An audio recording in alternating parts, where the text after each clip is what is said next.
So we're going to be making this paleo pasta and the cassava flour. This is it. It's made from yucca root and it's really allergen friendly.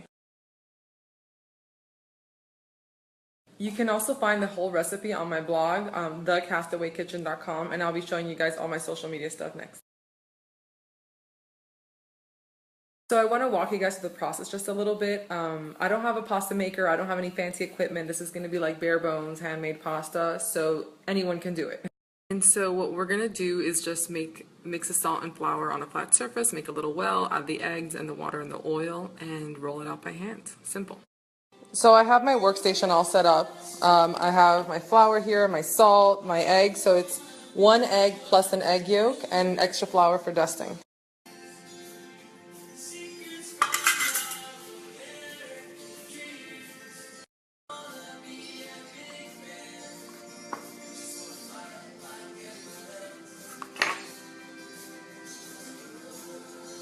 I don't wanna be a big man. I love this song.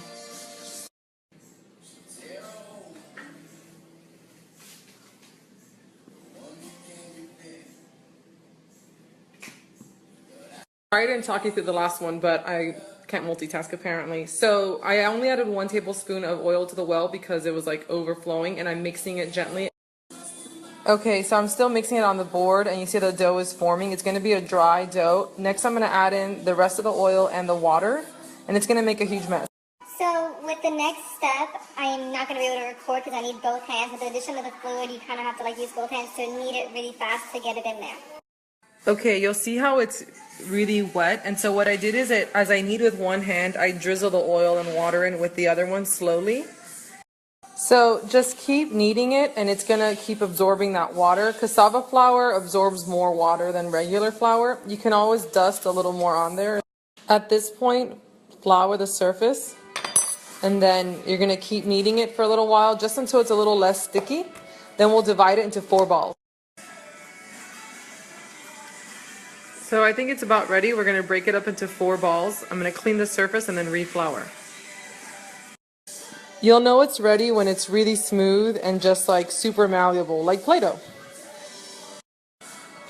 So I've got my 4 little balls here. I'm gonna dust out my surface and roll them out one at a time, and I'll show you how it's done.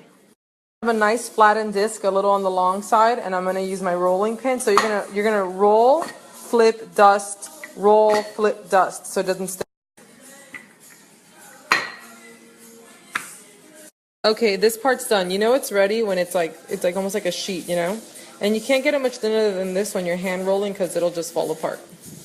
Just so y'all know, look at my hands. My phone is so crusty right now, but it's alright. You're worth it. So to pick it up, use 2 hands. You see, it's going to be really delicate, but you're going to set them aside to dry, so just find them a nice little corner. Little troubleshooting for you: if you've rolled out a piece and it keeps on breaking and the dough gets too dry, just wet your hands a little bit, you know, and then massage. And then once it's nice and malleable again, then you can start with it again. So now I'm going to put it down, dust it, and roll it out. See? Voila. And so I've got 3 balls down, 1 to go, and I'm going to put it right here, and then I'm going to let them sit here and dry out for 15 minutes. Okay, all the pasta's rolled out. We're going to let this dry, and we're going to make our sauce, which is going to be like a arugula pesto. Okay, finally got to wash my hands. Wearing black was not the best choice, but we're good. Now we're going to move on over here and make sauce. So when I wing my pestos, there's 4 components: greens, nuts, garlic, and oil. And I mean, it's going to taste good. So let's see what we... Okay, so we're going to add like 4 garlic cloves, a big fistful of arugula, almond meal. Okay, I also added lemon juice, sesame seeds, nutritional yeast. I'm going to add avocado oil and some salt and more arugula. Now we taste it. That's good. So, sauce is done. So just play with it, adding in ingredients until you get a consistency and flavor you like. I'm really happy with how this turned out. So let's boil some water. This is my method. I use the plastic wrap container kind of like as a ruler, and then I just cut it with my knife, and I'm going to do that with all of them. I'm doing about 3/4 inches. To make sure none of it's stuck, you can kind of just run like a scraper or a knife under the edges.